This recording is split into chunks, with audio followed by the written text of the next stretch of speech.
Maurício Barbieri tentou, pelo menos, esclarecer a derrota para o São Paulo por 4-2. Está difícil, está doloroso esse início de Campeonato Brasileiro dos Gigantes da Colina. Essa é uma vitória, mas vamos falar da coletiva após jogo, após a vinheta.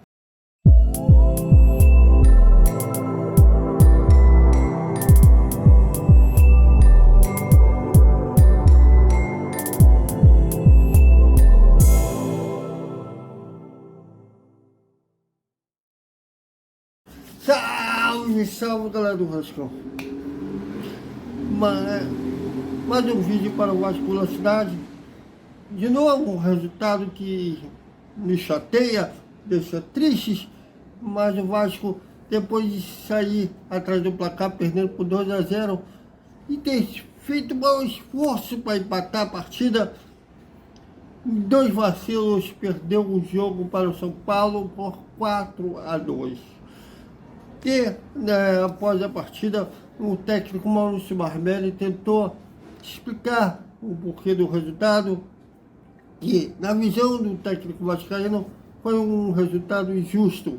Para ele, o jogo foi equilibrado, igual, que o resultado mais justo seria um empate. Veja. Eu acho que essa é uma leitura muito próxima ao que a gente tem. Eu acho que o jogo de hoje foi no máximo um jogo igual, mas em que sem dúvida nenhuma a eficiência deles teve um peso importante, né? Eu acho que em relação ao número de finalizações e chances, eles foram mais eficientes que a gente. Eu acho que a gente não tem conseguido traduzir esse rendimento em resultado, em gols, enfim, em algo que vá nos deixar mais próximo da vitória. É uma questão importante que a gente tem que ajustar. Conversamos um pouco no final do jogo, eu acho que a tônica de hoje foi que a gente sofreu gols sem o adversário precisar criar tanto. Acho que isso é importante, né? Esse gol de bola parada ilustra isso. A gente fez um esforço enorme para empatar o jogo aos 40 e depois acaba tomando um gol de bola parada, que acontece, faz parte, mas sempre é uma situação que envolve concentração, envolve ali tá muito firme, agressividade para disputar a bola, e a gente se deixou escapar um empate que não seria o resultado que a gente queria, mas dadas as circunstâncias seria um bom resultado. Eu acho que está faltando a gente amadurecer como equipe, como conjunto, como equipe mesmo, para a gente conseguir com essa maturidade que a gente tem que adquirir, não oscilar tanto durante as partidas, entender esses momentos e ter outros resultados. Também falou sobre os erros do ataque no primeiro tempo, antes do São Paulo fazer o seu primeiro gol. O Vasco é que tinha maior posse de bola, é o que tinha chegado com mais perigo ao gol, né? Foi um chute do Matias Galarza, que o Rafael espalmou, e o do Figueiredo, que também o goleiro São Paulo interviu. Até então, o São Paulo não tinha feito o Léo Jardim trabalhar. Na primeira bola que foi a direção gol, o São Paulo abriu o placar. E ele falou sobre essa ineficiência do ataque, mas assumiu que é difícil falar do sistema ofensivo, quando o sistema defensivo não foi bem, tanto que levou 4 gols. Veja. Boa noite.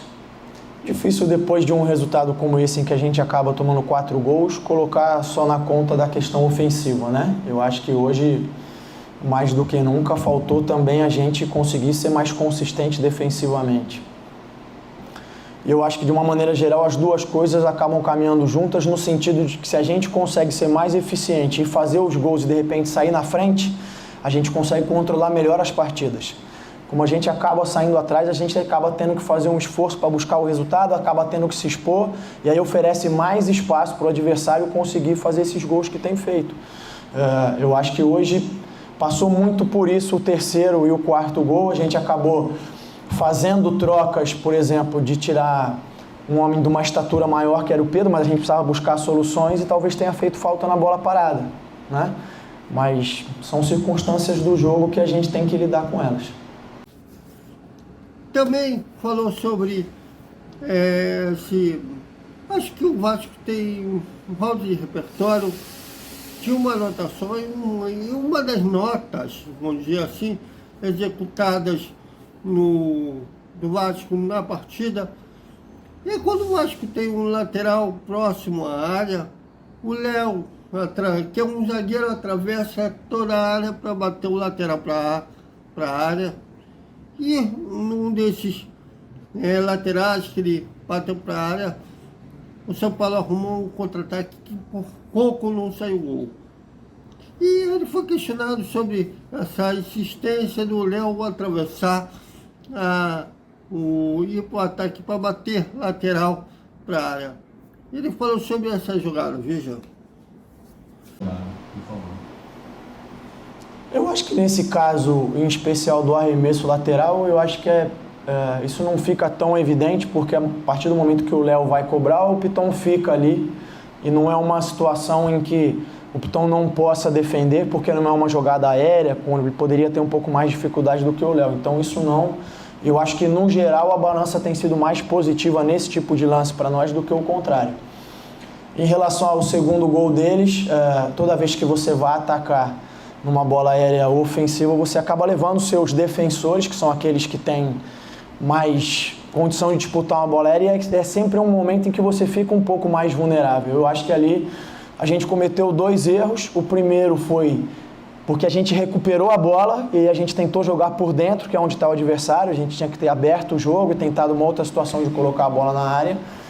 E depois, como você frisou bem, a gente tinha que parar o lance antes, como o São Paulo parou várias vezes que a gente conseguiu escapar. O São Paulo parou com falta. Teve uma do Rafinha muito clara em que a gente estava escapando no contra-ataque, ele foi e fez a falta.